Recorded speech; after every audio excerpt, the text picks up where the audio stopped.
Bismillahirrahmanirrahim. Alhamdulillahilladzi 'allama bil qalam, 'allamal insana ma lam ya'lam. Wassalatu wassalamu ala nabiyyil umam sayyidina wa maulana Muhammadin al-ajalil akram wa ala alihi wa sahbihi wa man tabi'ahum bi ihsanin ila yaumil a'dham. Allahumma shalli wa sallim ala sayyidina Muhammad wa ala ali sayyidina Muhammad. Rabbi israh li sadri wa yassir li amri wahlul 'uqdatam min lisani yafqahu qawli amma ba'du. Puji dan puji syukur mari kita panjatkan kehadirat Allah Subhanahu wa taala yang mana malam hari ini kita masih bisa diberikan kesempatan dan istiqomah untuk belajar, untuk tadarus dan untuk kontemplasi Al-Qur'an. Salawat berserta salam mari kita juga hadirkan kehadirat Nabi besar Muhammad Shallallahu alaihi wasallam yang mana dengan berkah Al-Qur'annya kita dibimbing, diberikan petunjuk, diberikan penjelas ke jalan yang benar. Malam hari ini kita melanjutkan surat Al-Quraisy kemarin, Bang Dami, di mana kemarin kita sudah bahas bahwa suku Quraisy merupakan suku penjaga Ka'bah, suku penjaga Baitullah. Dalam diri kita, suku Quraisy adalah penjaga hati kita. Berkebalikan dengan suku Quraisy, nah ini kita bahas tentang surat Al-Fil yang bercerita tentang gajah dan pemilik gajah, yaitu nanti kita cerita tentang Raja Abraha. Sebelum kita kupas surat Al-Fil ini dalam perspektif spiritual, perspektif tasawuf, atau perspektif batin, saya ingin sedikit mengulas sejarah, sedikit mengulas bagaimana asbabun nuzul dari surat Al-Fil ini. Surat Al-Fil ini bercerita tentang ada sebuah raja yang namanya Abraha bin As-Sabah Al-Ashram. Dia itu penguasa Yaman yang berada dalam kekuasaan Raja Negus di Ethiopia. Raja Abraha ini adalah raja yang memang lalim, raja yang kejam, raja yang memang mempunyai ambisi yang luar biasa untuk membuat tandingan pada Baitullah. Maka kemudian dia itu membangun sebuah gereja di Sana'a yang dinamai sebagai Al-Qulais. Gereja ini dibangun megah. Gereja ini dibangun seindah mungkin sehingga nanti harapannya ada ketertarikan orang-orang yang ziarah ke Makkah mengunjungi Baitullah itu berpaling dan berbalik mengunjungi gereja Al-Qulais ini. Maka dalam suratnya Raja Abraha kemudian menyurati Raja Negus itu di Ethiopia. Dia menyampaikan bahwa, wahai Raja, aku telah membangun untuk Baginda sebuah gereja yang belum pernah dibangun seindah dan semegah sebelumnya dan belum pernah dibangun oleh siapapun. Dan aku tidak berhenti melakukan segala upaya sampai orang-orang Arab itu berkunjung melakukan ibadah yang sama. Kalau orang Arab biasanya melakukan ibadah haji dan umroh itu ke Baitullah, harapannya Raja Abraha itu orang-orang yang berziarah ke Makkah, berziarah ke Baitullah itu berpaling dan mengunjungi gereja yang aku bangun itu. Ini ada kaitan nanti Bang Dami dan teman-teman bahwa ada upaya kalau kita kontekskan dalam diri kita, bagaimana kita merebut perhatian suku Quraisy itu yang awalnya itu menjaga dan merawat Ka'bah itu untuk menggantikannya dan berpaling dari Baitullah. Itu harapannya Raja Abraha. Tetapi niat buruk, niat jahat Abraha ini tercium oleh penduduk Quraisy, penduduk Mekah. Dan sontak orang-orang Mekah itu tersinggung dengan niatan Abraha yang seperti ini. Nah, kemudian ada salah satu dari suku Kinanah, kemudian berkunjung ke gereja yang baru dibangun Mekah itu, yang indah itu, dia itu menyusup dan membuat onar dengan cara apa? Membuang air besar di dalam gereja itu. Nah, kemudian Abraha tersinggung dengan perilaku salah satu dari suku Kinana itu. Akhirnya terjadi upaya penyerbuan ke Makkah dan ingin menghancurkan Ka'bah. Nah, peristiwa ini itu terjadi pada tahun 570 Masehi, atau ada riwayat yang mengatakan di saat Nabi Muhammad itu dilahirkan. Nah, ini sekelumit tentang asbabun nuzul atau sejarah bagaimana Abraha dengan tentara yang bergajah itu ingin menaklukkan Mekah, ingin menggantikan Ka'bah dengan gereja yang dibangunnya, bahkan ingin merobohkan Baitullah yang ada di Mekah itu. Kalau kita tarik ke dalam perspektif spiritual, kita tarik ke dalam makna batin, Abraha, Raja Abraha ini sebenarnya adalah simbol bagi kita, diri kita, yang mana hawa nafsu serakah itu sudah mulai kuat dan menguasai diri kita. Makanya simbolnya adalah gajah. Kalau bahasa Inggrisnya mungkin lebih tepat giant gitu kan. Jadi nafsu serakah yang sudah mulai membesar, membesar, menggajah, kuat seperti gajah itu kan dia ingin mengalihkan konsentrasi atau pusat diri kita yang seharusnya pusat diri atau konsentrasi kesadaran diri itu awalnya harusnya di Baitullah, hati kita, Ka'bah diri kita yaitu hati kita, nafsu yang sudah mulai kuat, mulai membesar, mulai menguasai itu pengen mengalihkan kesadaran diri kita bukan ke Ka'bah lagi, bukan ke hati lagi, tapi kepada diri kebinatangan kita. Kalau Ibnu Ajibah menggunakan kata al-bahaim, nafsul bahaim. Nafsul bahaim itu nafsu kebinatangan ternak kita. Binatang ternak itu kan nafsunya pengen makan, minum, kebutuhan yang sifatnya seksual dan sebagainya itu. Dan juga nafsu sabu'iyah, diri diri kebuasan kita, nafsu-nafsu amarah kita yang ingin dengan rakus, dengan serakahnya menguasai apapun. Nah, itu kan diri kita sendiri. Kalau diri kita itu dikuasai oleh nafsu tadi, nafsu kebinatangan dan nafsu kebuasan itu, diri kita itu seperti Abraha, seperti Raja Abraha yang ingin menguasai, bukan hanya menguasai, tapi ingin mengalihkan pusat center perhatian diri kita itu yang awalnya dari kolbu itu, kemudian kita alihkan kepada pemenuhan nafsu semata. Tapi, tapi bahwa Abraha ini tidak sendirian, ada tentara-tentaranya. Kalau tentara-tentara Abraha itu orang-orang yang taat dan patuh kepada rajanya, yaitu Abraha, dalam diri kita juga ada tentara-tentara yang taat dan patuh kepada Abraha kita, nafsu kita. Tentara-tentara yang menyerang kemudian itu berupa apa? Dalam diri kita, tentara-tentara Abraha itu berupa khawatir, kekhawatiran-kekhawatiran, ketakutan-ketakutan, kewaswasan, dan ingin menyerang Ka'bah diri kita sebagai simbol hati yang damai. Kita kan seperti itu ya. Di dalam diri kita, jika kita itu sudah uh, dikuasai oleh hawa nafsu, sudah dikuasai oleh pikiran-pikiran yang hanya orientasinya itu materialistik gitu. Orientasinya adalah pemenuhan segala sesuatu yang sifatnya syahwati gitu. Ketakutan itu kan sebagai tentara kita.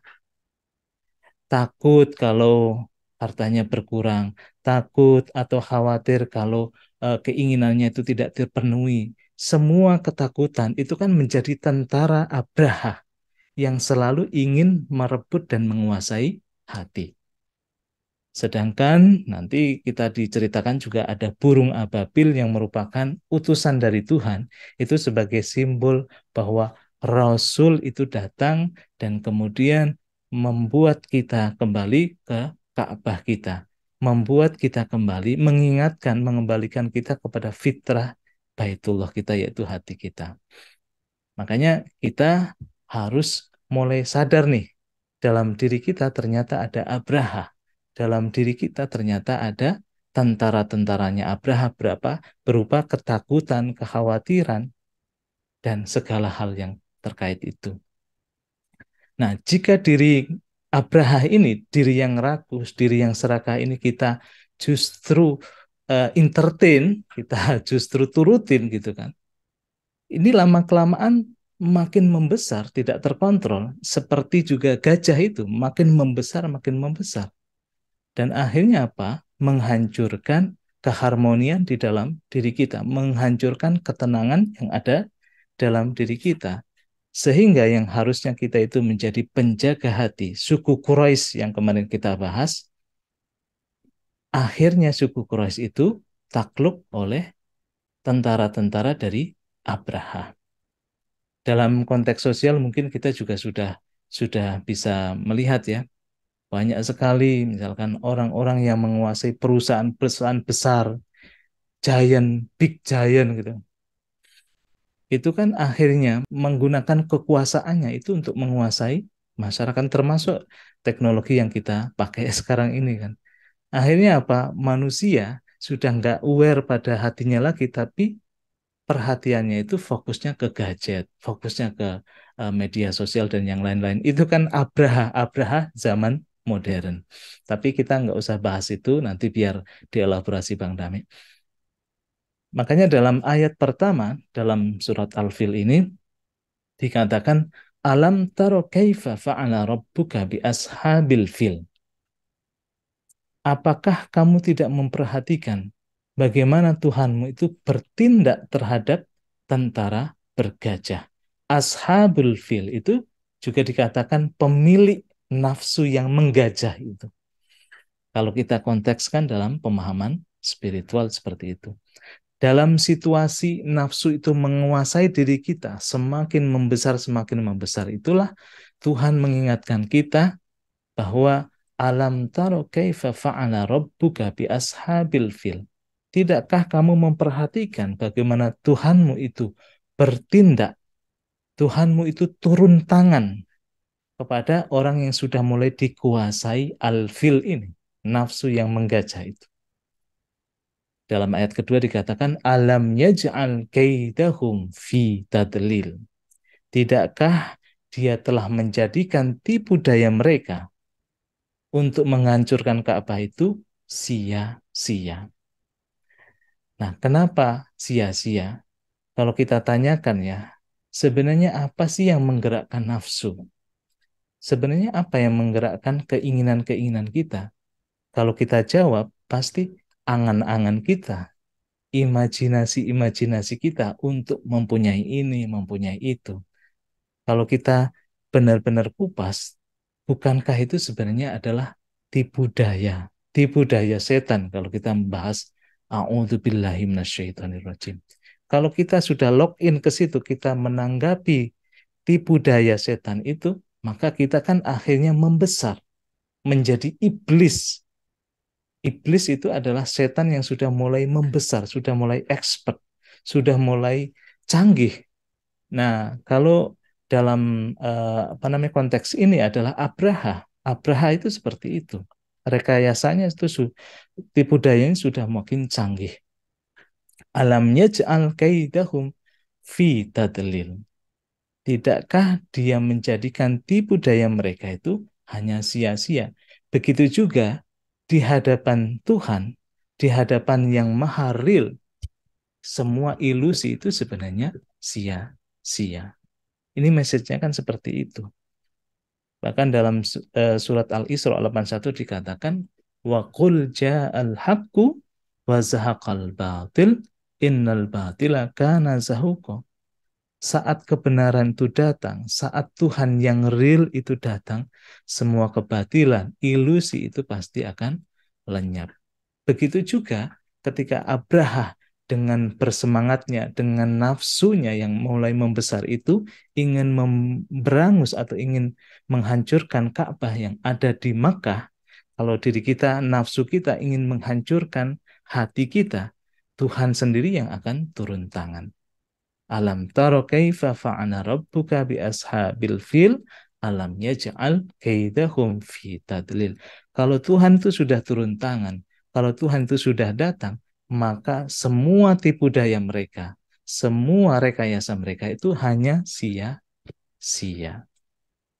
Nah, kesia-siaan Abraha dan tentaranya itu diungkapkan oleh Tuhan dalam ayat yang ketiga. Wa arsala alaihim tayran ababil. Di situ bantuan Tuhan datang. Di situ Tuhan itu datang melalui utusannya. Wa arsala alaihim. Kemudian dia mengutus. Jadi kata arsala itu satu kata dengan kata rasul. Dia mengutus alaihim kepada mereka tayran, burung ababil yang berbondong-bondong. Tarmihim, burung-burung itu melempari mereka. Bihijaratin, dengan batu, min sijil, dari tanah yang terbakar. Ada yang mengatakan itu batu-batu dari neraka, makanya panas sekali. Nah, dalam situasi ini, sang pemilik Ka'bah, yaitu Allah, sang pemilik hati, itu pasti akan bertanggung jawab menjaga Ka'bahnya, menjaga Baitullah dengan mengutus utusannya. Kalau dalam konteks kita, utusan Tuhan itu sebenarnya ya banyak sekali. Segala sesuatu bisa menjadi utusan Tuhan kita untuk sadar kembali kepada Tuhan. Kalau kemarin dikatakan Bang Dami, Corona itu kalau kita maknai dalam perspektif spiritual itu kan bisa menjadi toiron ababil, menjadi burung-burung yang berbondong-bondong untuk mengingatkan kita pada kematian, pada fitrah kita kembali kan. Demikian juga yang terjadi pada Abraha dan tentaranya. Tuhan mengutus burung yang berbondong-bondong ababil itu untuk membawa satu, masing-masing burung satu itu, satu batu dari neraka untuk ditimbakan kepada tentara-tentara Abraha. Akhirnya mereka itu pada mati. Faja'alahum ka'asfim ma'kul. Maka kemudian dia menjadikan mereka, tentara-tentara Abraha itu, seperti daun-daun yang dimakan ulat.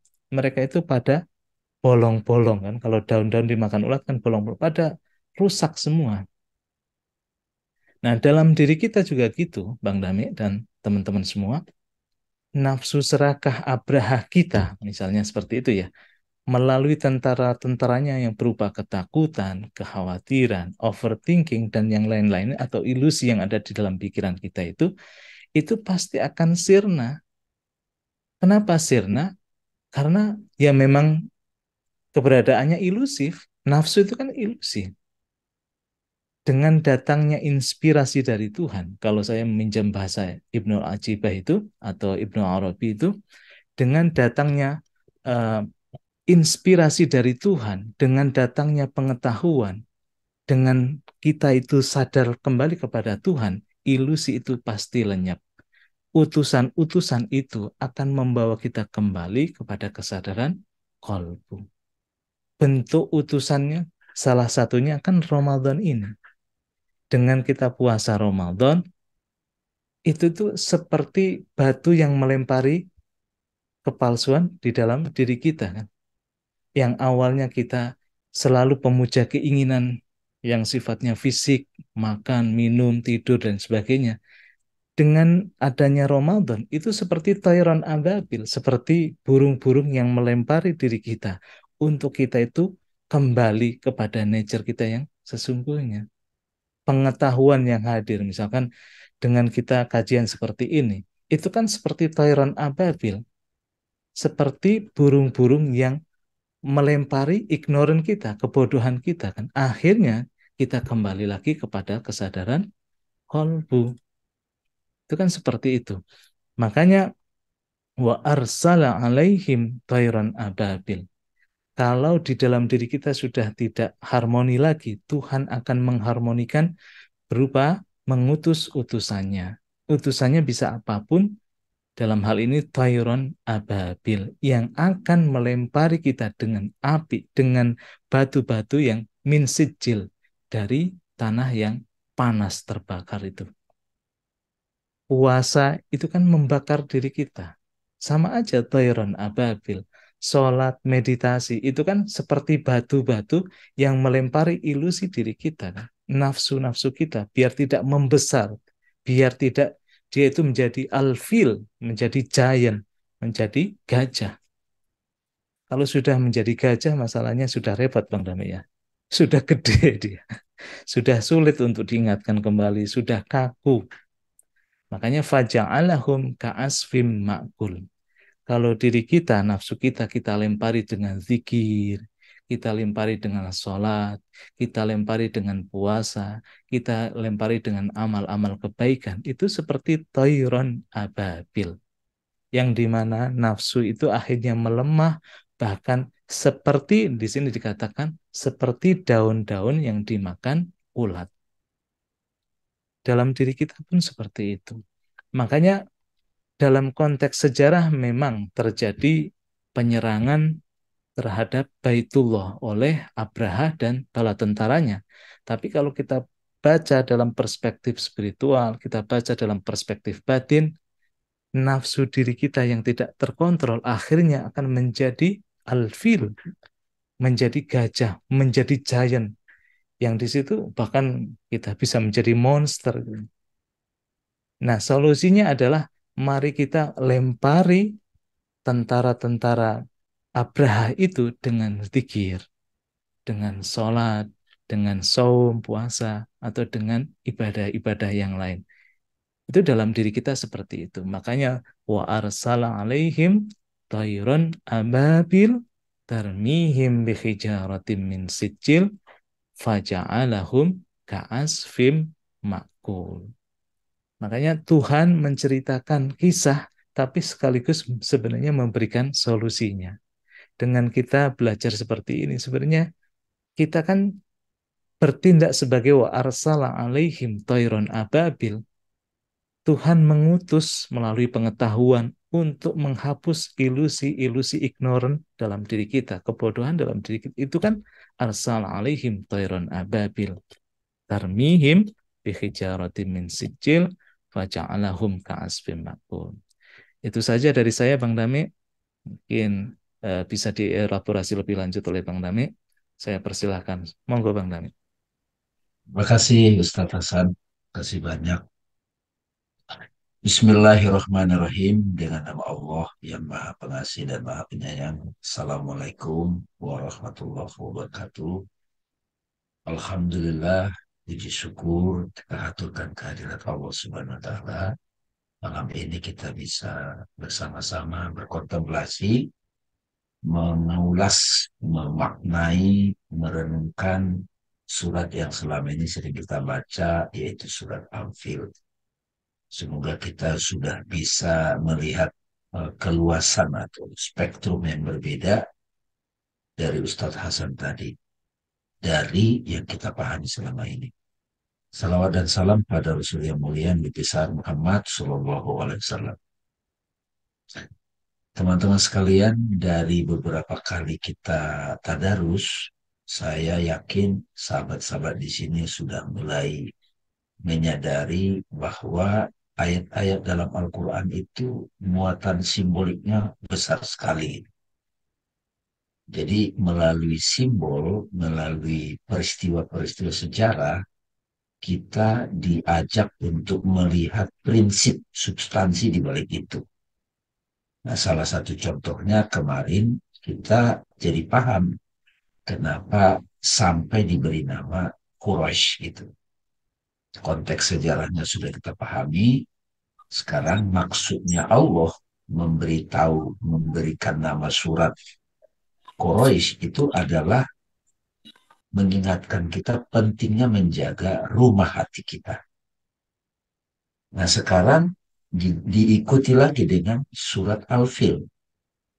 Ada satu tafsir yang saya baca Mas Hasan, tadinya Quraisy sama Al-Fil ini bareng gitu.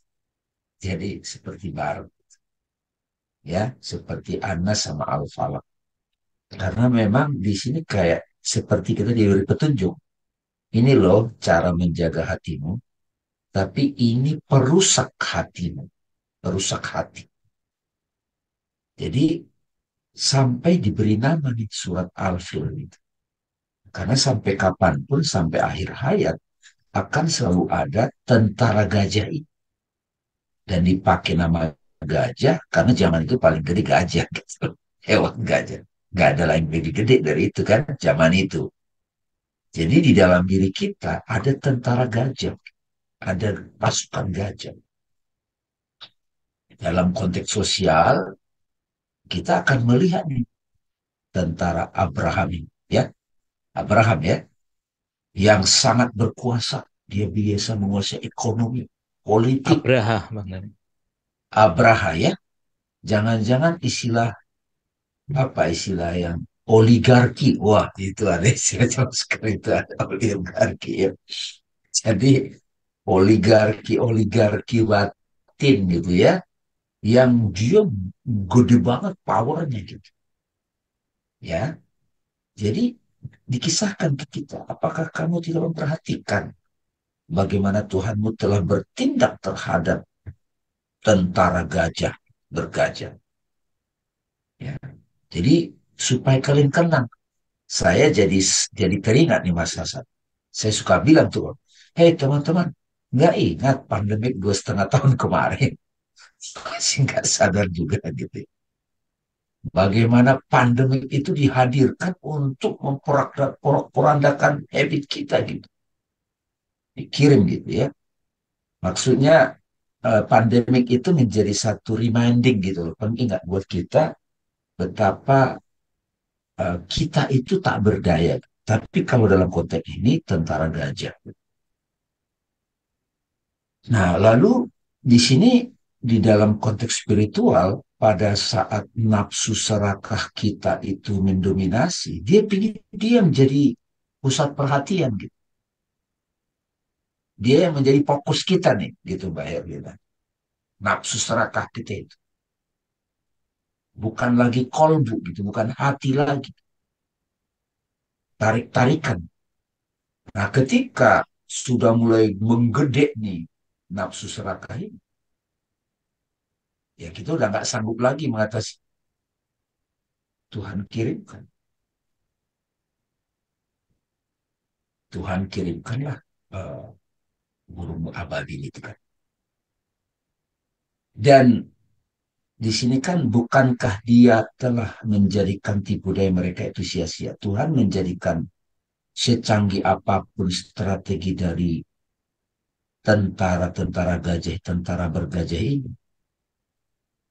Mungkin kita bisa pakai juga oligarki batin gitu ya. Istilah oligarki itu jadi semacam menguasai, mau merebut gitu, kebenaran gitu kan. Di dalam batin kita itu. Nah, di situ Tuhan, karena kita udah nggak sanggup, Tuhan mengirimkan kepada mereka, kepada kita, burung-burung ababil. Gitu. Burung ababil tadi juga Mas Hasan sudah terangkan, saya merasa untuk saya burung ababil itu, ya kita bisa meditasi. Ya, burung itu simbol dari ketinggian juga kan, daya-daya ruhani gitu ya, burung itu. Dan puasa, bagaimana kita berpuasa untuk bisa menolong diri kita dari nafsu serakah itu. Terus ketemu orang-orang yang menginspirasi, itu kan burung-burung abadi teman-teman. Pertemuan seperti malam ini gitu ya. Jadi kalau gajah apa batin kita itu sudah nafsu serakah, nafsu syahwat, nafsu sombong, nafsu amarah kita sudah menguasai, nafsu dendam itu sudah menguasai, kita perlu tuh bertemu dengan yang menginspirasi gitu. Kalau tidak bisa, kalau tidak ketemu ya syariat itu. Syariat itu adalah tentaranya Tuhan gitu. Ya kirimannya Tuhan. Coba kalau tidak ada syariat, teman-teman. Bablas kita. Ya kan? Saya sering bilang tuh sejelek-jelek, bukan sejelek-jeleknya. Apa ya, setidak mengertinya kita terhadap dogma, kita tetap jalankan sholat secara syariat. Kalau kita lagi galau, kalau ateis kan ngadu kemana gitu. Mungkin dia minum obat. Tapi kalau orang yang masih melakukan syariat, Saat dia itu bingung, dia wudhu, diambil saja, dan dia meratapi gitu. Ya kan? Cuman kan nggak harus terpuruk baru kita khusyuk gitu, fokus gitu. Ya, jadi kalau dari uraian Mas Hasan tadi sudah sangat jelas menurut saya Mas Hasan ya. Yang penting malam ini ketika kita mendengar surat Al-Fil, saya juga mencoba menyelesaikan buat diri saya, itu mengingatkan saya ketika nafsu besar saya membesar, menggede, saya harus tahu cara melempari dia gitu loh. Ini mengingatkan saya juga dengan lempar jumroh gitu kan. Kalau lempar Iya, jumroh kan sampai dijadikan satu ritual teman-teman ya. Jumroh akobah itu apa arogansi ya. Fir'aun kalau kata Ali Syariati. Jumroh akobah, jumroh wusto, keserakahan, korun. Jumroh ula itu munafik gitu. Di diri kita itu ada. Kalau dalam konteks simulasi haji, ya ritual haji, itu kita lempar. Tapi kan sebetulnya lempar jumrohnya itu ke Fir'aun dalam diri kita. Kata melempar batu juga dipakai gitu di situ. Ya kan? Jadi saat kita membaca surat Al-Fil ini, kita jadi teringat itu teman-teman. Bagaimana pertempuran dalam diri kita. Kalau Quraisy kemarin kan bagaimana kita diingatkan untuk selalu menjaga hati kan? Ya, kalau surat Quraisy kemarin. Kalau surat Al-Fil ini sudah terjadi perperangan gitu. Sudah terjadi penghancuran. Malah sudah mau menguasai loh, mau menguasai hati. Alam taro kaifa fa'ala rabbuka bi ashabil fil. Ya, jadi tentang saya waktu dulu kecil Mas Hasan, itu kan cerita ini sangat populer karena di sini kelahirannya Nabi juga kan. iya, Iya kan? Ini dikaitkan. Jadi pada saat kita bisa memenangkan peperangan dalam diri kita, di situ juga kelahiran Nabi muncul. Kelahiran Nabi terjadi. Iya kan? Jadi cerita peperangan dalam diri kita, di situ jugalah lahirnya Nabi. Iya nggak Mas? Kan? Pada saat kita bisa menyaksikan kalahnya tentara gajah dalam diri kita, kalahnya nafsu besar kita, disitulah lahir Nabi Muhammad sebagai cahaya. Lahirnya kesadaran ilahi kita. Ya, Muhammad dalam diri kita. Yang akan mengembalikan hati kita itu sebagai pusat.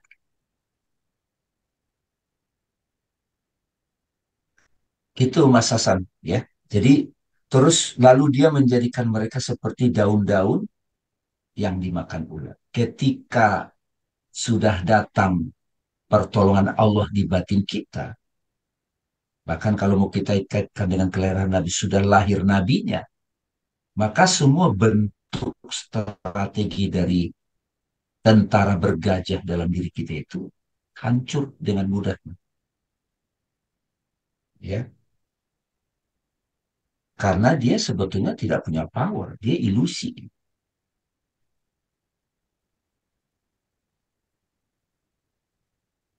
Itu Mas Hasan, ya, luar biasa. Ramadan ini sebetulnya iya, kita sedang menghadapi tentara tentara itu kan, surat tentara itu, tentara bergajah itu. Jadi kalau di satu sisi Ramadan ini kita terbakar, kemarahan memuncak, ya, tiba-tiba kita ditolong oleh tentara-tentara Tuhan, eh, daya-daya ruhani, syariat yang kita lakukan menolong kita, inspirasi, kadar seperti ini menolong kita, sehingga nafsu besar itu akhirnya hilang seperti daun yang dimakan ulat. Hilang aja. Benci saya kemana ya? Marah saya kemana ya? Apalagi kalau sudah lahir lahir Muhammadnya Mas Hasan. Saya malah mau mengaitkan ke situ. Ya kenapa pula kelahiran Nabi dikaitkan dengan datangnya tentara gajah? Coba. Itu kan fakta sejarahnya. Iya. Makanya kalau dulu waktu di madrasah, oh kalau ibu saya kan lahir dibilang saat proklamasi kan gitu, saat proklamasi. Jadi, weh, kapan ibu lahir? Jadi nggak pakai tanggal Mas Hasan. Tapi, wah itu saat Bung Karno membacakan proklamasi. Oh berarti 17 Agustus. Kapan lahir Nabi? Oh saat tentara bergajah mau menghancurkan Ka'bah kan gitu. Ya kan? Jadi kelahiran itu bukan tanggalan, tetapi sebuah peristiwa besar. Jadi teman-teman, apakah ini kita bisa inquire, apakah saya sudah mengalami surat Al-Fil ini kan gitu. Ya. Itu lah kira-kira. Saya sudah mengalami surat Al-Fil ini. Maksudnya apa? Apakah saya sudah mengalami perebutan gitu kan? Nafsu saya mau merebut hati saya gitu. Dan bagaimana proses perebutannya ini diceritakan di Al-Quran. Itu kita bisa kalahnya tentara bergajah nafsu besar itu karena ada pertolongan Allah. Allah yang bertindak. Allah hadir melalui inspirasi, Allah hadir melalui riadah, ya riadah itu latihan spiritual, zikir, meditasi, kita lemparin tuh nafsu itu. La ilaha illallah, la ilaha illallah, la ilaha, ini ilusi, ini ilusi, gitu, gitu. Ya gak sih? Atau Allah, Allah, Allah, kan itu. Wah sekarang jadi tahu tuh, Mbak Herlina. Itu ternyata eh, apa kisah tentara bergajah mau merebut hati. Kalau suku Quraisy kan penjaga hati gitu ya. Saya kira Ya. dari saya sudah apa ya Oke, Bang Dami. indah jelas ya. Silakan Mas. Eh, saya sebenarnya pengen nambahin tadi, Bang, mengelaborasi lebih lanjut. Mungkin Bang Dami bisa menjelaskan ya. Kalau dulu kan Abraha bentuknya sosok gitu. Tapi di era modern ini Abrahanya kan sudah transformasi. Abraha modern itu Iya, seperti penguasa-penguasa teknologi, penguasa-penguasa ekonomi. Nah, itu kan Abraha-Abraha modern yang mana kita dipaksa untuk tunduk.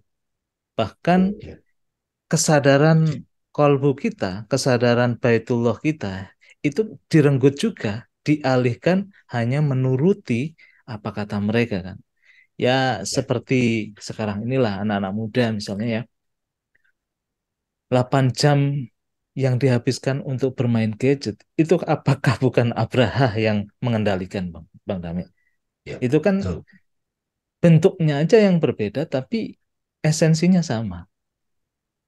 Dan kita nggak mengenali bahwa itu Abraha juga ternyata yang ingin merampas kesadaran Baitullah kita, kesadaran kolbu kita itu dirampas, dihancurkan bahkan dan dialihkan kepada tadi dalam tanda kutip gereja-gereja yang dia bangun indah untuk dialihkan ke situ. Peribadatan dan senter kesadaran kita ke situ kan.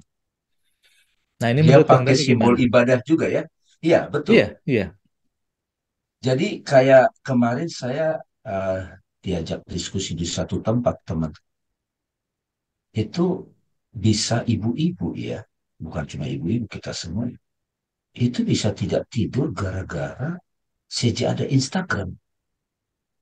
Nggak bisa berhenti gitu, kayak terdikte gitu. Scroll-scroll terus nggak ada habisnya kan? Scroll, scroll gitu kan. Dia tahu ini sudah nggak benar ini, tapi tidak berdaya memeranginya gitu. Yes. Nggak berdaya gitu. Jadi kayak harus ikut, gitu. Harus ikut main TikTok. Powerful banget kan. Jadi dia bukan lagi sosok raja, tapi nilai gitu atau produk, Hmm.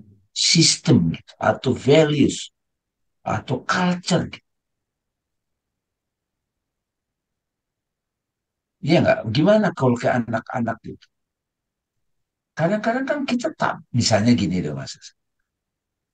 Ya kalau sebelum ada YouTube ini kan, kalau misalnya acara TV gitu kan, ini mau ngomong sesuatu yang datang dari hati gitu. Pak, jangan gitu dong, harus yang lucu-lucu, Disensor harus ya. yang harus harus ada entertainnya, karena nanti iklan nggak masuk. Jadi kalah sama iklan gitu. Jadi repot kan itu. Padahal untuk menghadirkan inspirasi itu gimana gitu. Kalah tuh masa. Nah, jadi para penjaga hati ini kalah gitu. Nah, di sini Tuhan menceritakan, kamu nggak perhatikan bagaimana Tuhanmu telah bertindak terhadap tentara gajah gitu loh. Jadi coba nih teman-teman diingat ya, saat kita nafsunya begitu gede, tiba-tiba Tuhan roh kita mengambil alih gitu. Pernah nggak punya pengalaman itu? Jadi kayak mengenang kembali.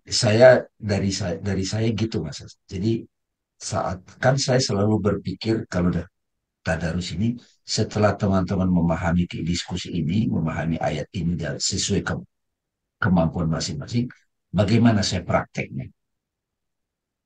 Prakteknya itu dalam perspektif, dalam penghayatan, dan saat kita baca gitu, apa yang hadir, apa yang kita ingat, petunjuk apa yang kita dapat kembali, apa yang menjadi jikir kita, gitu, mengingatkan kita. Ya, jadi hanya beberapa ayat ini mengingat kita kembali bagaimana Tuhan menghancurkan nafsu besar kita. Dan Kita kan detail-detailnya bagaimana gitu. kita kan kemarin ada ini Bang Dami diskusi sama teman kita itu ya di rumah Mbak Vika bahwa dia kan sudah mulai kecanduan dengan Instagram tuh, Ya, medsos itu. ya. Nah, dia ngelihat status teman insecure, ngelihat status apa, akhirnya curiga. Glowing gitu, yang lain glowing gitu. Yang lain glowing, saya kok masih kusut gitu kan. Itu Padahal insecure. tipu-tipu. Betul. Makanya solusi bagi dia, kita juga apresiasi tuh luar biasa. Puasa medsos. Begitu Instagramnya mulai dikurangi selama puasa ini, selain puasa tubuh, puasa pikiran, juga puasa medsos, ternyata ada dampak atau efeknya Bang Nami. Itu yang kemudian kita sebut sebagai tayron ababil Ya, tarmihim tarmihim bihijaratim min hijaratin min sijil. sijil. Kita juga harus melempari diri kita yang tadi, kita yang nafsunya, amarahnya itu makin besar, kita perangi sendiri dengan cara melempar itu dengan disiplin, dengan zikir atau dengan pelaksanaan syariah. Itu kan upaya untuk melempari nafsu kita sendiri.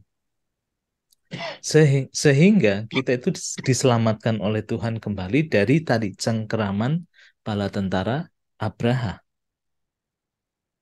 Mungkin ini bisa dijadikan inspirasi ya Bang Nami untuk teman-teman semua. Karena di dunia modern ini, dunia tipu-tipu ini sangat sangat luar biasa abrahanya. Nggak terdeteksi. Bisa loh Bang Dami. Karena alasan puasa itu justru kita mager-mageran, terus kemudian hanya medsosan, nunggu buka puasa. Itu kan sama aja kita dikuasai oleh tentara-tentaranya Abraha. Oke. Silakan teman-teman kalau mau ada yang bertanya maupun mau sharing, silakan.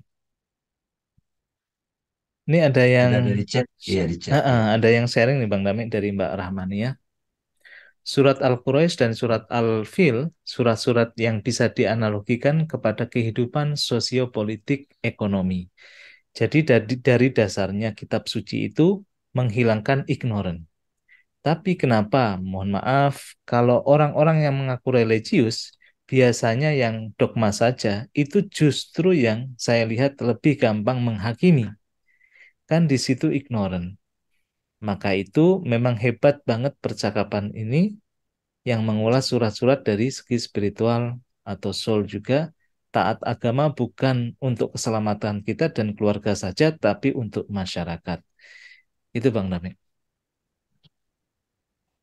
Ya, jadi salah satu niatan kita, Mbak Mbak Rahma ya tadi, Rahmania.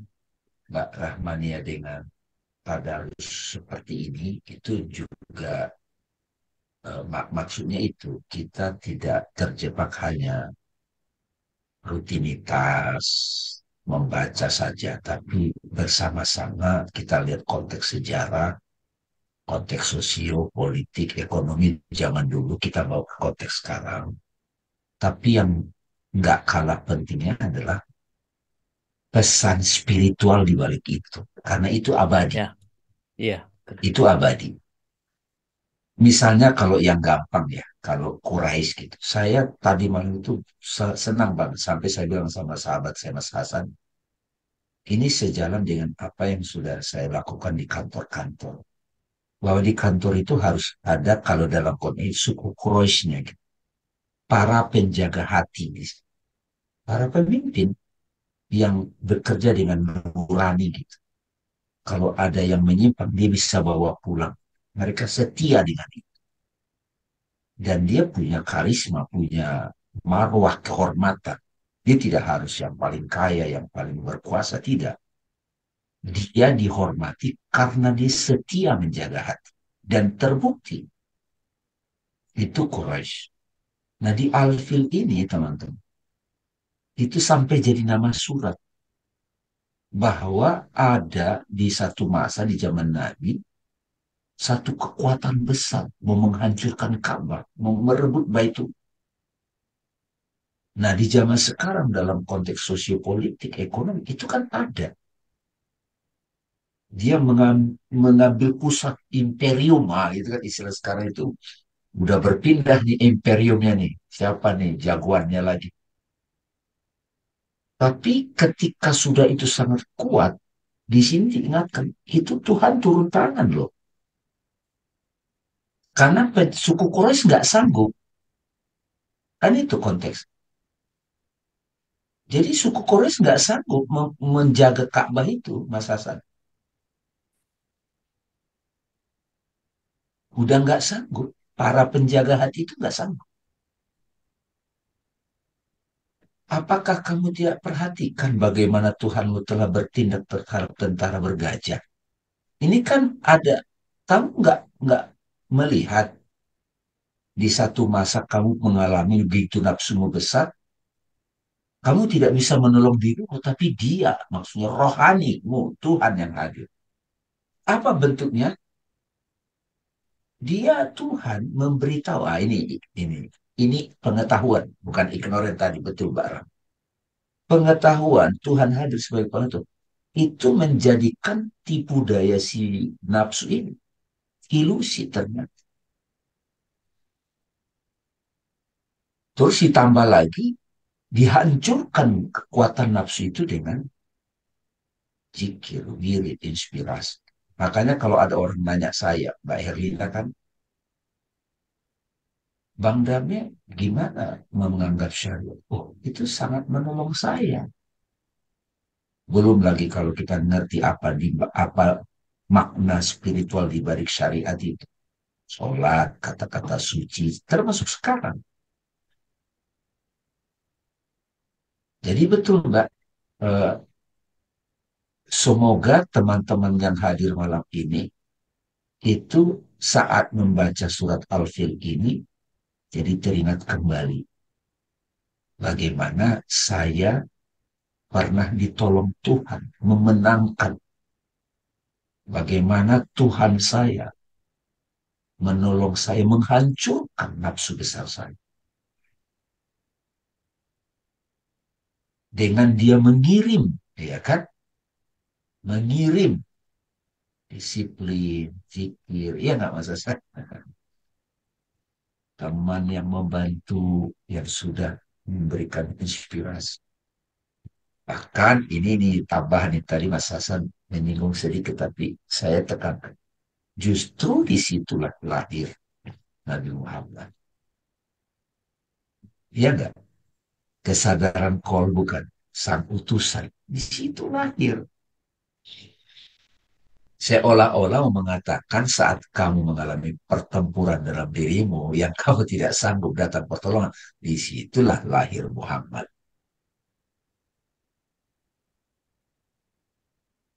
Oke, silakan.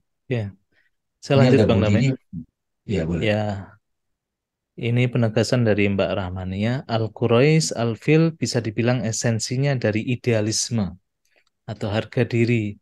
Tidak gampang terpengaruh, tidak gampang terpengaruh dari menjaga hati itu. Bisa tidak dibilang seperti itu Bang Dame. Ini mirip yang Kalau dibilang Bang Dame tadi ya. kalau saya memahaminya gini teman-teman, dari dulu kan juga kita sering dengar bagaimana orang-orang menjaga hati.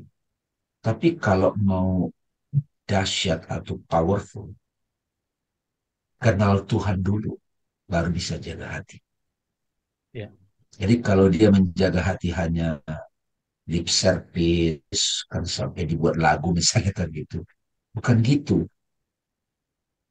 Ini benar-benar ketika kita bertemu hati, kita sadar siapa diri sejati.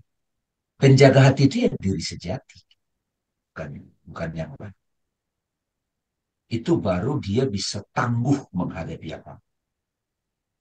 Kalau dia hanya etik gitu, itu tidak tangguh. Kalau kalau saya perhatiin karena sekedar moralitas tapi tidak ada kesadaran metafisiknya gitu, kesadaran makrifatnya itu goyang.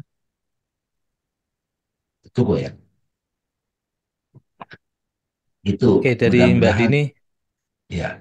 Bang Dame, Hmm. Dan Pak Hasan, bagaimana membedakan antara nafsu untuk menjadi lebih hebat, lebih punya dorongan, motivasi, dan menjadi lebih baik baik dalam karir, pendapatan, dan lain-lain. Padahal hidup manusia selalu memiliki dorongan untuk menjadi lebih baik dengan usaha keras.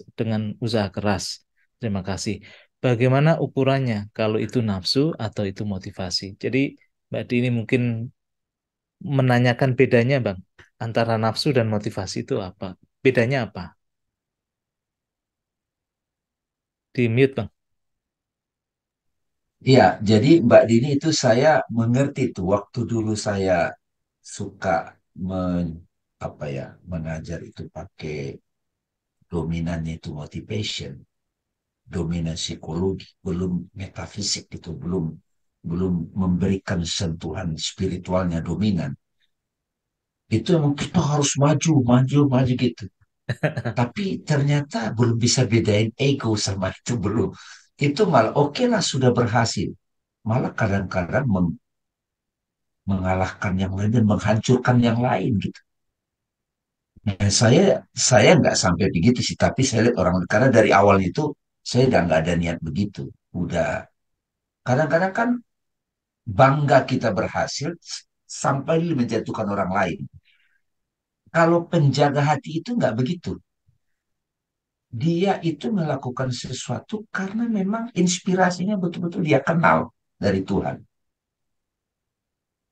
Nah, bagaimana membedakannya? Kalau nafsu besar itu, ya, makanya saya bedakan Mbak Dini, ambition dengan antusias. Antusias itu ada divine-nya gitu, bahkan divine gitu. Kalau ambition itu semangat yang datang dari nafsu besar, ya. Kalau orang belum kenal spiritualitas, dia akan ke nafsu besar itu. Dan itu sering saya dengar di kalangan motivator. Harus gitu. Dan banyak juga nggak berhasil. Kalaupun berhasil, terus-terus digaspol gitu. Itu yang tadi Mas Hasan bilang, perspektif kapitalis. Kalau tidak ada kehadiran Tuhan di situ, itu Abraham zaman sekarang. Abraham zaman sekarang.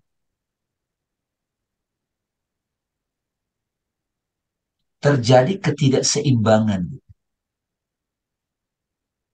Itu kan yang kemarin saat kita bahas Al-Kautsar itu kan, Telaga Kautsar. Nabi diledek suku apa orang kafir, tiga anak beliau meninggal, Ibrahim, Abdullah, sama Qasim kan. Karena di tanah Arab sana, Saudi, kalau tidak ada anak laki, terputus. Sama seperti orang yang kalau dia nggak ngumpulin harta gitu, musim dingin tadi, dia merasa nanti dia terputus gitu kan, nggak mewariskan gitu. Jadi ingatkan oleh Allah, bukankah telah aku berikan kepadamu telaga Kautsar kan gitu. Nah ini kalau suggest dari saya buat kita, buat saya juga, ini pelan-pelan perlu kita kontemplasikan. Jadi kalau ambisi semangat itu membesarkan keakuan, bahkan menghancurkan orang lain, ntar dulu puasa dulu deh gitu. Kalau masih muda bolehlah gitu. Gitu. Nah ini perbedaannya Mbak Dini. Jadi saya lihat orang-orang makin bijak. Dia tidak banyak keinginan yang nggak perlu lagi, yang apalagi show off udah nggak lagi untuk membanggakan diri. Udah nggak, malah kalau itu kan di atas langit ada langit. Tapi kalau orang yang sudah setia pada otentitas hati, dia nggak perlu pengakuan orang lain lagi, nggak perlu dipuja-puji lagi dia gitu. Malah kalau dia dipuja-puji, dia malah berhati-hati gitu. Kan kalau dalam teori motivasi itu banyak, emang orang yang sukses itu dijadikan contoh untuk menginspirasi yang lain kan. Tapi bayangin Mas Hasan kalau sudah mulai belajar begini, dijadikan contoh untuk orang lain itu rasanya kadang nggak enak loh di dalam ini. Benar nggak? Bukan itu salah ya, ini sudah mulai apa ya, perjalanan kebijaksanaan masing-masing individu. Kalau di Jim Collins, dia sampai nyebut itu kepemimpinan level 5. Kalau kepemimpinan level 4, itu efektif, ambisius, dia bisa mencapai tujuannya. Berhasil gitu. Membantu banyak orang juga efektif. Tapi kalau kepemimpinan level 5, dia justru tidak mau nongol gitu. Tapi justru dia yang banyak melahirkan pemimpin. Ya kayak Gandhi lah gitu, Mahatma Gandhi kan. Dia kan sebenarnya tidak butuh terkenal, tapi dia jadi sangat terkenal gitu. Mahatma Gandhi lebih powerful daripada lebih powerful daripada Nehru. Gitu Mbak Dini. Jadi disinilah pentingnya setelah psikologi, metafisik. Makanya kalau di psikologi pasti Bu Nini tahu juga tuh. Gustav Jung, dia juga akhirnya belajar Vedanta gitu. Ya, Gustav Jung muridnya Sigmund Freud, ya. Dia akhirnya belajar juga ke India. Sama seperti kalau zaman sekarang itu Jim Carrey misalnya. Jim Carrey kan apa sih yang mulai nggak dia capai kalau di Hollywood kan gitu. Tapi masa-masa dia berewokan itu dia mengalami satu ya kembali ke hatinya. Itu terjadi pada semua orang. Kadang-kadang ketika kita sungguh ambisius itu, kita diseimbangkan dengan bisa macam-macam. Kita tiba-tiba nggak dikasih peran secara sosial, bisa juga diberi sakit gitu kan, bisa kita jauh dari keluarga gitu. Hanya untuk memeriksa kembali ambisi-ambisi ini, keinginan-keinginan ini masih relevan nggak sih? Atau saya ingin membantu orang lain itu sebenarnya karena saya ingin diakui gitu. Nah di situ. Saya sendiri ada perjalanan begitu, Mbak Dini. Sampai akhirnya nggak pingin lagi sebetulnya untuk kayak gini harus gini. Karena itu ada insecure-nya gitu Mas. Oh kok dia sudah berhasil, kok saya belum. Insecure. Oh kok dia masih. Jadi belum damai dengan apa adanya dirinya gitu. Iya. Saya malah mengatakan salah satu kematangan spiritual itu Dia nggak butuh apa-apa lagi dari luar. Dia hanya dengan dirinya, dia damai, dan orang mendatangi dia. Ayo dong datang ke gue, hormati gue. Nggak begitu lagi. Dan itu kiai-kiai di Jawa banyak ya Mas Hasan ya. Tapi kalau penutur-penutur yang masih aktif kemana, ya itu perjalanan dia masih begitu gitu. Tapi kalau dia sudah penjaga hati, itu tidak begitu dia. Dia diam aja di sudut, dia ini kok memancar gitu. Batinnya itu memancar. Bang Dame, Mudah-mudahan, ya silakan Mbak Dini. Saya ini loh, hari ini ya, saya melakukan self talk ya dengan diri saya sendiri. Bang Dame tahulah cerita saya Iya, iya, dan iya. selalu cerita sama Bang Dame ya. Tapi hari ini saya mendapatkan semacam apa ya, satu insight. Kan hari ini hari pertama saya kerja dan dalam saya masuk itu ternyata banyak hal-hal yang tidak sesuai deh dengan apa yang saya pikirkan harus terjadi, tidak sesuaian gitu. Terus saya mikir ya, kenapa ya saya ditunjukin ini? Pada saat ini, walaupun saya merasa energi saya masih besar, saya masih bisa melakukannya, dan saya masih punya, tadi saya bilang, punya motivasi atau ambisi barangkali ya, untuk mencoba untuk memberikan yang terbaik gitu. Tapi kenyataannya banyak yang ditunjukkan, yang saya akhirnya melihatnya ditunjukkan ya. Kok saya nggak seperti biasanya bisa berhasil ya. Kali ini kok enggak gitu. Terus saya mikir, oke, mungkin, dan saya makin yakin nih sekarang, bahwa ini adalah petunjuk Allah untuk memberitahu pada saya, stop, Yes, it's too much, yes, accept, dan sabar. Itu yang harus kamu lakukan pada dirimu dengan apa yang Allah sekarang sedang sampaikan Pak dengan segala tanda-tandanya. Yang tadinya saya kecewa pulang dari kerja, menjadi akhirnya oke. Apalagi mendengarkan ini nih, makin oh rupanya ini adalah apa ya? Oh, Allah tuh bicara sama saya. Ayo, mulai just cool down, biasa aja. Toh you have done your best, tapi jangan dorong semua drive everybody to go to your way gitu. Terus saya bilang yang biasanya saya selalu do that gitu. Saya drive supaya orang bisa akhirnya menjadi yang tadinya ngaco-ngaco jadi nggak ngaco gitu menurut pandangan saya. Yang tadinya nggak maksimal menjadi maksimal menurut pandangan saya dan itu saya selalu apa namanya ya motivate anak-anak buah saya. Alhamdulillah sih yang dulu-dulu mereka jadi hebat-hebat ya sekarang. Ya, saya juga seneng gitu ya ngelihatnya. Tapi sekarang kayaknya udah lain. Allah bicaranya lain. Stop Dini. It's time for you to calm down. Enjoy your life, lebih ke spiritual things ya. Dan kamu nggak usah aduhaikan seandainya yang penting kamu udah berbuat sebaik mungkin. Tapi kamu nggak bisa suruh orang lain untuk mengikuti apa yang kamu pikir itu baik gitu. Karena belum tentu orang punya pikiran yang sama.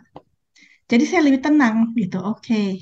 Jadi saya pikir oke, mulai besok kalau saya kerja tetap dengan em, motivasi saya untuk berusaha untuk melakukan yang terbaik, tapi saya tidak akan memaksa orang lain untuk go within my way.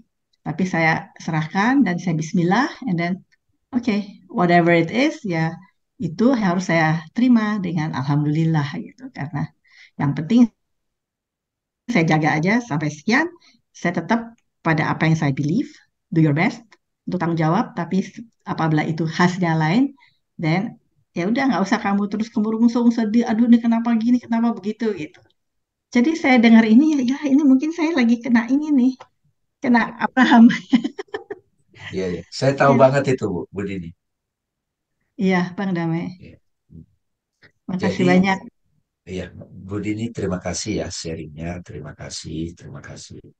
Jadi saya juga satu masa pernah di situasi begitu. Ternyata itu memang saya masih pakai pola lama. Pola lama itu tidak salah. Di masa itu ya itu yang terbaik. Tapi saya belajar lagi. Produktif itu tidak selalu tercapai di sesuatu loh sebetulnya. Apalagi udah ke spiritual. Saya bisa menyaksikan bagaimana Tuhan memberi tanda pada saya dalam situasi dualitas. Kehidupan itu kan gitu aja berubah. Baik, buruk, siang, malam. Begitu aja. Masanya sekarang sudah tahu ini, Mbak Nin. Saya juga bisa melihat Tuhan dalam situasi keotik. Saya bisa respon sebatas kemampuan saya. Hasil bukan saya lagi yang menentukan. Hasil biarkan semesta yang mengalir untuk itu. Ini satu wisdom yang membebaskan kita. Dan ini banyak saya bilang sama orang-orang yang tadinya powerful, Mbak Dini. Ketika tadinya powerful, tiba-tiba sudah tidak punya power, dia masih pingin cara lama. Padahal sudah nggak harus cara begitu lagi. Dan itu pada semua orang terjadi. Saya juga mengalami itu. Nah, pada waktu tadi sinapsu kita itu besar, Alhamdulillah kita sudah bisa memeranginya atas pertolongan Allah. Ya, Tauron Abadilnya udah muncul. Jadi ini kita benar nggak Mas Hasan? Situasi alfil ini terjadi. Perebutan gitu. Perebutan kekuasaan di dalam diri kita. Antara Quraisy sama tentara Abraham. Abraham. Jadi makanya kan saya suka begitu. Oke, saya do the best. Tapi ketika orkestra semestanya tidak ke situ, saya kembali kepada hukum sinkronisiti. Karena mata individu kita kadang tidak bisa melihat utuh. Oh, kok saya tidak berhasil mencapai ini? Menurut kita gagal. Padahal dalam kacamata besar, justru digagalkan Tuhan itu adalah petunjuknya. Betul, Bang Damai, betul. Iya. Aduh, Hmm. terima kasih. Ya. Tapi Mbak Dini, yang mengerti begini tidak banyak. Kita akan ketemu yang sefrekuensi. Jadi asik gitu. Jadi kayak sebulan Ramadan kan ada saya sama beberapa teman mau bikin retreat tuh. Oh, udah semangat banget. Tapi ya udah do the best tetap kita siapkan. Tapi tiba-tiba, wah kita harus paksakan terjadi dong. Oh, udah nggak begitu lagi makomnya. Itu makom kita 20 tahun yang lalu gitu. Dipaksakan, terus hasilnya emang, oh pesertanya banyak. Tapi tidak ada yang tersentuh gitu. Pesertanya 100, tapi yang tersentuh 2. Tapi yang ini kita tunggu timingnya pas. Ini spiritualitas ya, suluk ya. Itu pesertanya misalnya 15, tapi semua kena. Saya selalu bilang sama Mas Hasan, kayak kita bikin ini, saya bilang Mas, Mas, jangan dikira loh nanti tahun depan kita bisa buat lagi begini. Jangan-jangan nggak bisa lagi kita buat begini. Beneran, karena kita lagi belajar untuk puasa nahan diri sampai kita melihat hilal. Kita menyaksikan nuzul Quran bicara pada kita. Ada petunjuk Tuhan. Itu yang lebih penting. Jadi sebelum apa yang harus dilakukan, ini petunjuk Tuhannya apa nih yang hadir. Gimana saya bisa tahu? Ya itu tadi. Dikasih clear, tentu saja niat kita baik, lurus, tulus. Itu cepat tuh membaca petunjuk. Gitu Bu Dini, terima kasih banyak. Alhamdulillah. Terima kasih, Bang Damai. Terima kasih, Pak Hasan. Terima kasih Bu Dini. Ini mau dilanjut Bang? Guys, silakan. Saya bacakan pertanyaan dari Mbak Vita. Apakah memungkinkan personifikasi Abraha adalah yang juga menjadi ababil? Apakah kita salah mengidentifikasi utusan tersebut? Terima kasih Bang Dame, Mas Hasan. Ini Yo, Mas saya Hasan. kurang begitu paham dengan pertanyaannya, Bang. Mungkin bisa ditanyakan secara langsung, Mbak Vita. Iya, boleh, boleh. Ya, Terima kasih Bang Dame, Mas Hasan. Yang saya maksudkan adalah apakah ada di antara kita gitu ya ketika kita berjumpa dengan tadi personifikasi, jadi ada orang-orang yang kita berkomunikasi atau bekerja sama, berinteraksi pada Hmm. satu waktu kita merasakan bahwa oh ini adalah seperti Abraha gitu ya karena Hmm. memacu atau memicu emosi-emosi. Mm-mm. Tapi eh, s- pada saat yang bersama kita juga tahu mungkin dia pelindung juga ya. Jadi seperti Ababil. Apakah Hmm. bisa terjadi situasi seperti itu? Atau kitanya memang salah mengidentifikasi? Tadinya kita pikir itu Nggak utusan, tapi nggak dapat. sebetulnya bukan. Ya, Ya, nggak demikian. dapat. Terima kasih, Mas Hasan, Bang Dame. Ya, terima kasih. Mas Sadul. Ya, Ya, boleh. udah jelas ya, udah jelas. Jelas ya. Kalau menurut saya sih gini Bang Dame ya, kita semua harus mungkin sama-sama mulai mengoreksi diri kita sendiri. Dalam artian gini loh, biar kita nggak blur secara konseptual, di dalam diri kita, kalau kata Al-Ghazali itu ada yang namanya sisi kebinatangan kita. Contohnya ya apa? Kita punya nafsu, makan, minum, seksual, pengen ini, makan aja pengen pengen banyak gitu kan. Apalagi pengen nyimpen makanan itu kan sebenarnya adalah nafsu kebinatangan kita. Nah, di dalam diri kita juga ada setan. Setan itu artinya apa? Tipu daya. Tipu daya. Nah, kalau ini bergabung Bang Rami antara nafsu kehewanan sama tipu daya, ini jadinya tadi kerakus. Ah, Sudah punya makanan tapi kurang-kurang, sudah punya harta tapi kurang-kurang sampai kemudian korupsi. Nah, ini yang aku nyambung tadi dengan Budini, mungkin motivasi kita itu di level kebinatangan dan bercampur dengan tipu daya. Karena itu kalaupun berhasil Bang Rami, kita jadi pemimpin, itu rapuh juga, itu akhirnya akan hampa kok di dalam diri kita. Nah, dari nafsu kebinatangan sama tadi nafsu setan tadi yang tipu daya, itu harus kita lengkapi diri kita juga ada yang namanya malaikat. Malaikat itu ilmu, simbolnya ada ilmu, akal. akal dewasa, akal Iya, jernih.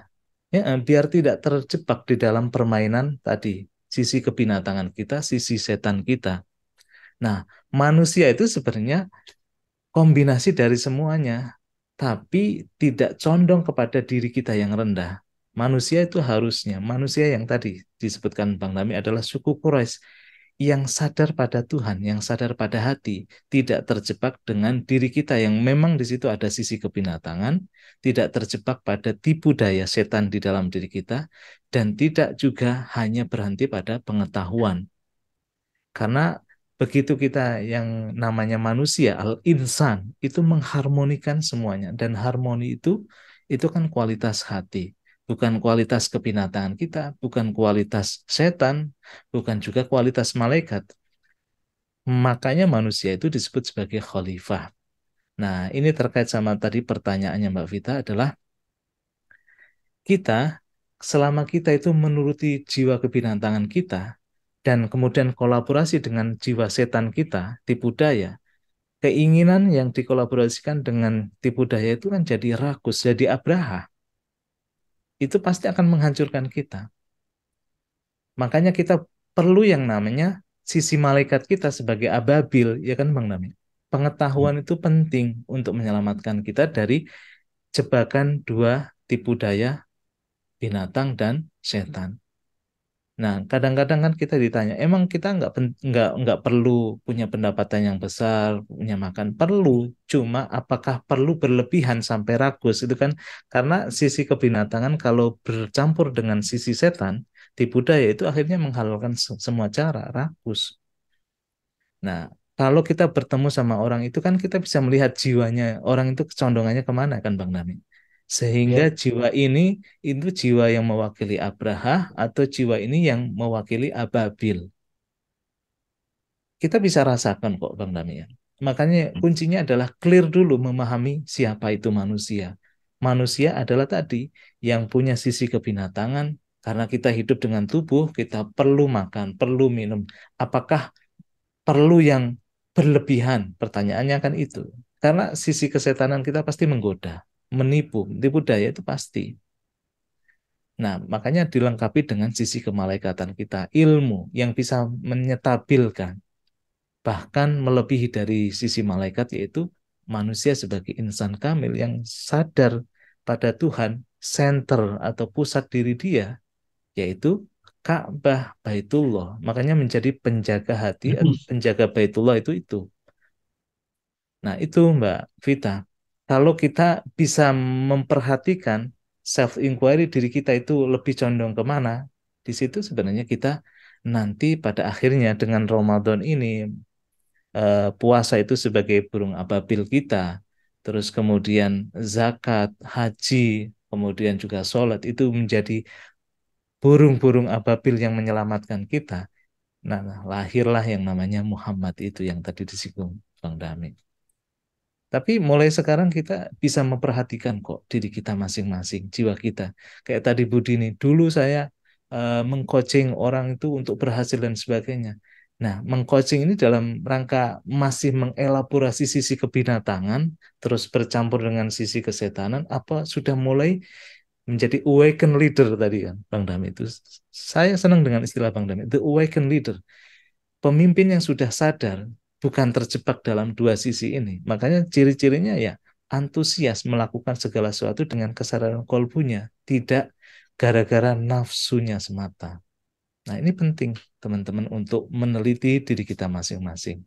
Sehingga kalau kita udah terbiasa meneliti diri kita masing-masing nih, melihat jiwa orang itu akhirnya transparan.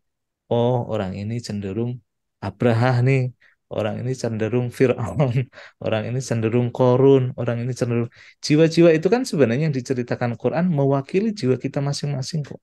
Kita terjebaknya di mana? Itu Mbak Vita ya. Jadi bisa saja kita salah salah sangka karena apa? Karena diri kita sebenarnya yang dikuasai Abraha melihat orang lain sebagai Abraha.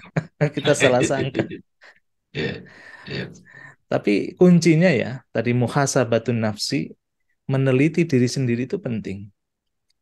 Nggak usah kita meneliti jiwa orang lain, tapi meneliti jiwa jiwa kita sendiri dulu, diri kita sendiri dulu, baru kemudian kita bisa merasakan hadirnya jiwa-jiwa yang lain itu menjadi abraha bagi kita atau menjadi toiron ababil tadi. Itu Bang Dami. Silakan Bang Dami. Kalau mau tambahin. Ya, itu sudah lengkap sekali tadi dari Mas Hasan. Jadi, Toiron ababil itu kan bisa bentuknya disiplin yang kita putuskan, teman-teman. Ketika, kalau di anak muda saya suka nyebut Abraha itu huluk, gitu, huluk, gitu, kan, gitu. Ketika dia udah membesar, mematikannya susah, gitu, melemparinya susah, gitu. Ya, menundukkannya susah. Jadi, cahaya akal aja nggak cukup, ya. Makanya butuh pertolongan Tuhan, gitu. Pertolongan Tuhan. Kita teriak gitu pada Tuhan. Nah, tidakkah kau perhatikan bagaimana Tuhan menghancurkan tentara bergajah kan gitu.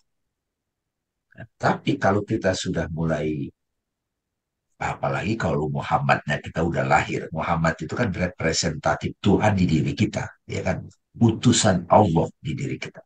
Apa itu? Nurani, kolbu, suara keheningan, kedamaian, clear, powerful juga.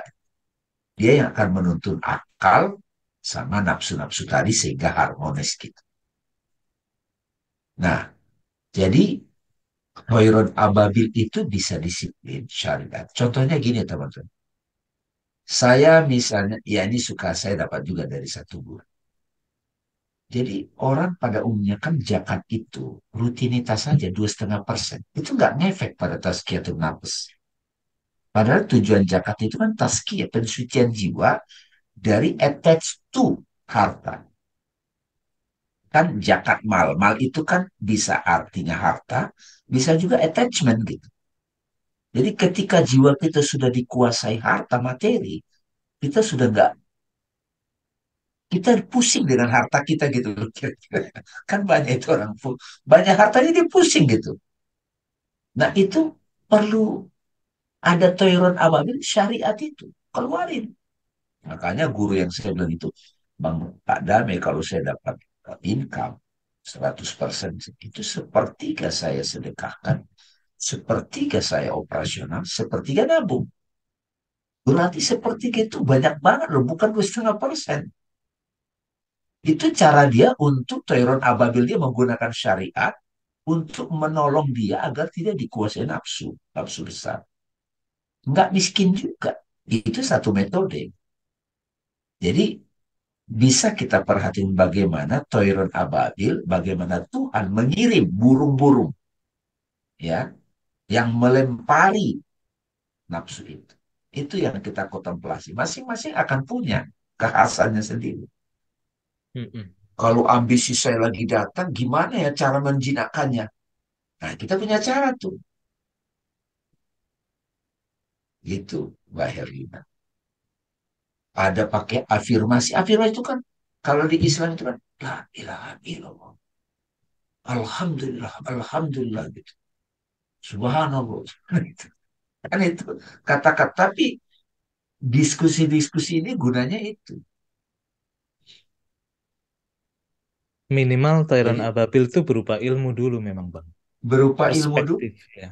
perspektif. Itu sangat menolong. Betul. Dan disiplin ya, begitu. Iya. Disiplin itu penting, nggak sekali jadi teman-teman itu. Terima Mm-mm. kasih Yang tadi Ustaz, kita terima cerita, kasih Bang iya, Dame. iya, kasih, iya, insya Allah dapat ya. Satu lagi Bang Dame, sebelum kita tutup, udah terlalu larut malam nih.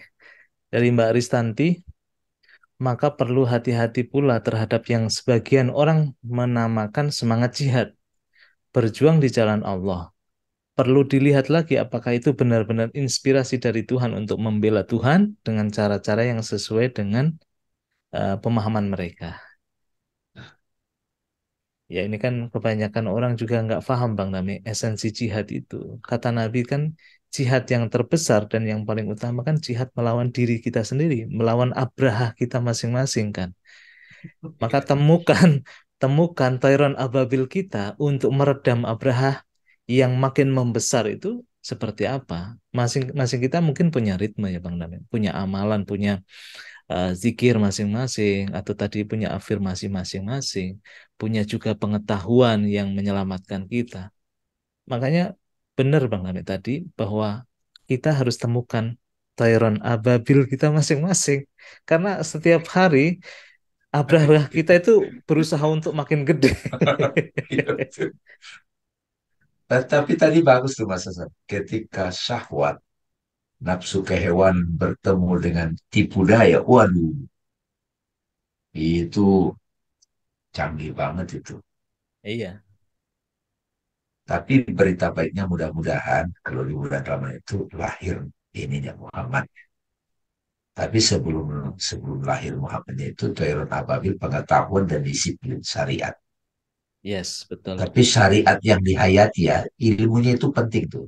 Jadi nggak sekadar robotik. Mm. Nanti nggak kalah-kalah tuh nafsu apa Abraham itu nggak kalah-kalah tuh. Makin rajin tahajud, makin galak tuh dia itu. Itu aneh juga itu. Makin puasa, makin besar kan lucu Bang. Abrahanya makin besar. Ternyata puasanya hanya berhenti di tenggorokan saja kan. Ya, makanya masing-masing kita, Bang Dami ya, tadi saya katakan harus meneliti diri kita masing-masing. Self inquiry atau muhasabatun nafsi itu penting karena bagaimanapun kita itu punya semuanya, punya setannya juga, punya kebinatangannya juga, punya kemalaikatannya juga. Tinggal yang membesar nih yang mana, yang mengontrol hidup kita yang mana. Akhirnya yang menjadi center itu yang mana, yang harusnya menjadi sentra atau menjadi pusat peribadatan. Itu kan kolbu atau baitullah. Tapi kalau yang sudah mulai membesar itu yang tadi, nafsu, serakah, rakus, tipu dayanya udah mulai licik dan sebagainya. Nah itu harus siap-siap nyari toiron ababil. Terakhir Bang Dame, closing statement. Ya, ya. Jadi sahabat-sahabat, alhamdulillah kita sudah bincang-bincang di sini. Dari saya, kita kalau sudah tidak sanggup menghadapi ya nafsu besar kita itu, kita bisa teriak kok sama Allah, memohon, maka dia akan mengirim pertolongan. dan dia akan mengenalkan kita pada Toirun Ababil kita. Kasih cahaya pengetahuan seperti sekarang malam ini. Disiplin yang menolong kita ya melalui syariat sampai kemudian nanti izin Allah disitulah lahir Muhammad.